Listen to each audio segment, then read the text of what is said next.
আমার লাইফের বিশেষ একটা দিন তোমাদের সাথে শেয়ার করতে চলেছি আজ। 5টা মাস কেটে গেল দেখতে দেখতে, আর আজ আমার 5 মাসের স্বাদের অনুষ্ঠান। তাই আমার শাশুড়িমা গলায় তুলসীর মালা পরিয়ে দিচ্ছিলেন আর কোমরে লাল কার বেঁধে দিচ্ছিলেন। এই 5টা মাস কতটা কষ্টে আর কতটা অস্বস্তিতে কাটিয়েছি সেটা শুধু আমিই জানি, আর শুধুমাত্র তারাই বুঝতে পারবে যারা অলরেডি মা হয়েছে আর আমার মতো অস্বস্তি ফেস করেছে। অ্যাকচুয়ালি প্রেগনেন্সিতে শারীরিক হরমোনাল চেঞ্জের জন্য এক একজনের এক এক রকম সমস্যা হয়, আবার কারোর কোনো সমস্যাই হয় না। আমার যে সমস্যাটা সেটা হচ্ছে আমি সারাক্ষণ প্রচণ্ড বিরক্ত থাকছি। আমার সবথেকে প্রিয় কাজ ভিডিও করা, ভিডিও এডিট করা এবং অন্যান্য কোনো কাজই আমার করতে ভালো লাগে না, ইভেন ফোনটাও ঘাঁটতে ভালো লাগে না। আর সবথেকে বড় যে সমস্যাটা সেটা হচ্ছে খাবার দাবারে। আমি একদমই ননভেজ খেতে পারছি না। আমার নিরামিষ খেতে পারছি, কিন্তু পেঁয়াজ রসুনও খেতে ভালো লাগে না। তো এই সমস্যাগুলো অনেকেরই হয়, কমন সমস্যা। কারো কোনো সমস্যাই হয় না, আবার কারো আমার থেকেও অনেক বেশি হয়। তোমাদের মধ্যে যারা মা হয়েছো বা মা হতে চলেছো তাদের মধ্যে কার আমার মতো প্রবলেম হয়েছিল অবশ্যই কমেন্ট করে জানিও।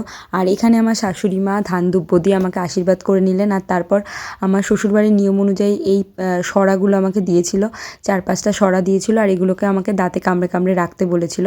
আর এখানে আমার শাশুড়ি মা আমাকে আশীর্বাদ করে মিষ্টি খাওয়াতে ভুলে গেছিলো, পরে আবার মিষ্টি খাইয়ে দিয়েছিল, সেটা আমি আবার এডিট করে আগে করে দিয়েছিলাম।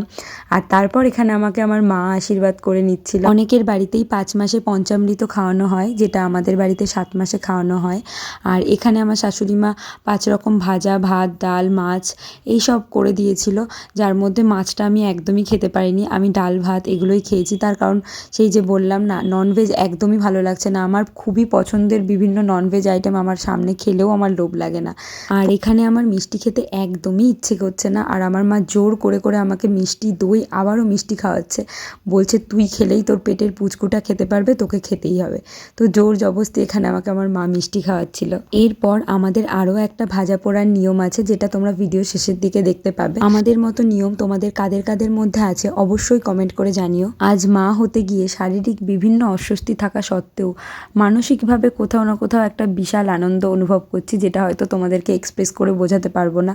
যারা এই সময়টা কাটিয়ে গেছো তারাই জানবে, বা যারা এই সময়টা পার করছো তারা হয়তো বুঝতে পারবে। মা হওয়ার জার্নিটা বোধহয় একটা মেয়ের লাইফের সবথেকে সেন্সিটিভ পার্ট, কি বলো?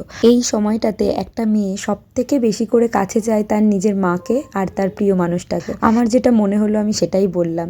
যাই হোক, তারপর আমার শ্বশুর মশাইও আমাকে এখানে আশীর্বাদ করে নিলেন, আর আশীর্বাদ করার পর আমার শাশুড়ি মা এখানে খাবারের থালাটা হাতে তুলে দিলেন। তারপর আমি খাওয়া দাওয়া শুরু করলাম। প্রচণ্ড গরম লাগছিল, তাড়াতাড়ি করে আমি শাড়িটা চেঞ্জ করে নিয়েছিলাম এরপর। আর তারপর যে ভাজা পোড়ার প্রোগ্রামটা ছিল, এখানে আমার শাশুড়ি মা ভুলেও গেছিলেন, পরে যাই হোক এই ভাজা পোড়াটা আমাকে দিয়েছিলেন, যেটা বাপের বাড়ি থেকে নাকি দিতে হয় 5 রকমের ভাজা। আমার একদমই খেতে ইচ্ছা করছিল না, তবুও আমি একটু করে মুখে দিয়েছিলাম। ভিডিও ভালো লাগলে লাইক কমেন্ট করে দিও, আর এক্ষুনি সাবস্ক্রাইব বা ফলো করে নাও নিত্য নতুন আপডেট পাবার জন্য।